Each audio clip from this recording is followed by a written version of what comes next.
Hello everyone, कैसे हैं आप लोग। आज 3 डायमेंशनल ज्योमेट्री में एक बहुत इंपॉर्टेंट शेप को हम डिस्कस करेंगे, दैट इज़ अ स्फेयर।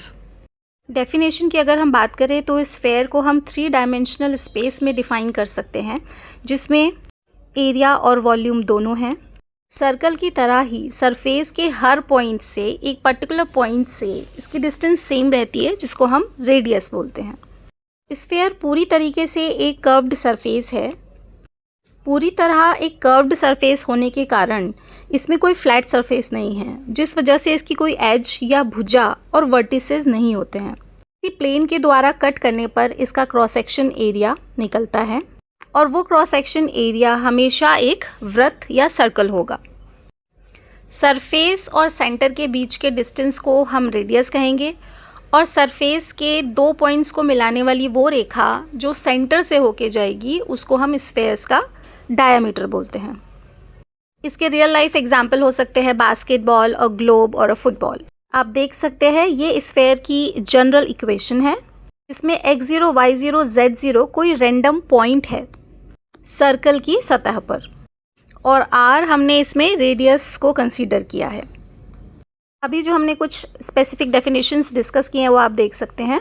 इसके अलावा स्फीयर का सरफेस एरिया का फॉर्मूला 4πr² और वॉल्यूम का फॉर्मूला 4/3πr³ होता है। स्फीयर में हाइट के कॉन्सेप्ट की सेपरेटली ज़रूरत नहीं होती। अगर आप प्रैक्टिकली इसकी हाइट निकालने की कोशिश भी करेंगे तो वो भी r की टर्म्स में ही निकल कर आएगी, 2r। अब एक बहुत ही इंटरेस्टिंग फैक्ट को डिस्कस करते हैं, relationship between volume of a cylinder and volume of a sphere. इसके लिए पहले हम एक सिलेंडर और स्फीयर को ले लेते हैं। बाय फॉर्मूला जो वॉल्यूम ऑफ स्फीयर है दैट इज़ 4/3πr³। हम ये प्रूव करेंगे कि स्फीयर का वॉल्यूम 2/3 होता है सिलेंडर के वॉल्यूम से। इसकी रेडियस और हाइट सेम होगी। अब यह है हमारा सिलेंडर और स्फीयर। अब क्योंकि हम वॉल्यूम की बात कर रहे हैं तो वॉल्यूम का मतलब हुआ किसी भी 3 डायमेंशनल शेप द्वारा जितना स्थान ऑक्यूपाई किया जाता है। ठीक है, इसका मतलब ये हुआ कि अगर इस स्फीयर को अगर हम सिलेंडर के अंदर फिट करने की कोशिश करते हैं, क्योंकि रेडियस सेम है, तो स्फीयर अपने वॉल्यूम के जितना ही स्थान ऑक्यूपाई करेगा सिलेंडर के अंदर। अब हमें ये प्रूफ करना है कि जब हम इस बॉल को या स्फीयर को सिलेंडर के अंदर फिट कर देते हैं तो वो सिलेंडर के वॉल्यूम का 2/3 पार्ट ही ऑक्यूपाई करता है। ये देखिए, इसमें हमने स्फीयर को सिलेंडर के अंदर फिट कर दिया है। और ये क्यों फिट हो पाया है? क्योंकि स्टार्टिंग में ही हमने ये एज्यूम किया कि दोनों का रेडियस सेम है। रेडियस सेम होने के साथ साथ हमने एक चीज़ और बोली, दोनों की हाइट सेम है। इनिशियली मैंने आपको बताया था कि स्फीयर के केस में हाइट के कॉन्सेप्ट की ज़रूरत नहीं होती है, बट क्योंकि यहाँ हम सिलेंडर के साथ इसको कंपेयर कर रहे हैं इसीलिए हम ये चीज़ कंसिडर कर रहे हैं। बट क्योंकि हाइट हमने सेम माना है, दैट मीन्स हाइट अगर सेम है तो ये जो पॉइंट है B और C, यहाँ पे स्फीयर सिलेंडर को टच कर रहा होगा और E पॉइंट और इसके ऑपोजिट वाले पॉइंट पर भी ये सिलेंडर को टच करेगा। दैट मीन्स ये जो स्फीयर है वो इसके अंदर पूरी तरीके से इंस्क्राइब्ड है। इस केस में अगर हम बेलन या सिलेंडर की हाइट निकालेंगे तो वो हो जाएगी BD + DC which is R + R, that is 2R। अब हमने स्टार्टिंग में ही बोला था कि अगर हम स्फीयर की हाइट कंसीडर भी करना चाहेंगे तो वो हमेशा 2R ही निकल कर आएगी। दैट मीन्स हमने ये जो स्फीयर और सिलेंडर लिया है दोनों की हाइट भी सेम है। वॉल्यूम कंपैरिजन के इस कॉन्सेप्ट को हम एक और तरह से भी समझ सकते हैं। सपोज़ कीजिए कि ये जो स्फीयर है वो वाटर से पूरी तरह फिल्ड है।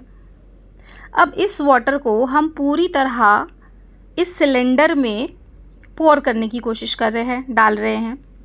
तो ये जो वाटर है वो इस सिलेंडर को पूरी तरह नहीं फिल कर रहा है, बट जहाँ तक ये फिल कर रहा है वो पार्ट 2/3 है इस सिलेंडर का। यानी कि ये जो EGF लेयर बन रही है नीचे से, अगर हम इसको मेजर करेंगे तो ये जो वॉल्यूम है वो इस पूरे सिलेंडर के वॉल्यूम का 2/3 है।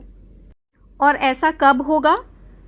जब इस स्फीयर का वॉल्यूम इस सिलेंडर के वॉल्यूम का 2/3 रहा होगा। इसीलिए इसमें से जो भी लिक्विड निकाल के हमने इसमें पोर किया, इसमें डाला, तो वो उस दूसरे कंटेनर को या सिलेंडर को 2/3 पार्ट तक ही फिल कर पाया।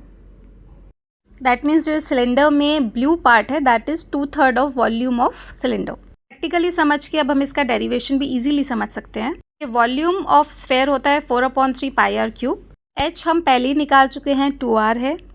4/3 पाई आर क्यूब में हमने 2r को अलग कर लिया और इस 2r की जगह हम h रिप्लेस कर सकते हैं because h is equal to 2r। ये हो जाएगा 2/3 pi r square h। Pi r square h cylinder का फॉर्मूला है, तो ये हो गया 2/3 वॉल्यूम ऑफ सिलेंडर। सो इसको हम क्वेश्चंस में एक रिजल्ट की तरह यूज़ करेंगे, बट कंडीशन इसकी सिर्फ एक ही है कि रेडियस और हाइट सेम होनी चाहिए सिलेंडर और स्फेयर दोनों का। या ये कह सकते हैं कि जो स्फेयर है वो सिलेंडर में पूरी तरह फिट हो जाना चाहिए, तभी हम इस रिज़ल्ट को यूज़ कर सकते हैं। सो आई होप कि इस कॉन्सेप्ट के बेसिस पे अब आपको किसी भी फॉर्मूले में कोई कन्फ्यूजन नहीं होगा और इनका क्या कोरिलेशन है वो भी थोड़ा बेहतर समझ में आया होगा। I really hope that this video was helpful for you. Thank you so much for watching. Bye bye.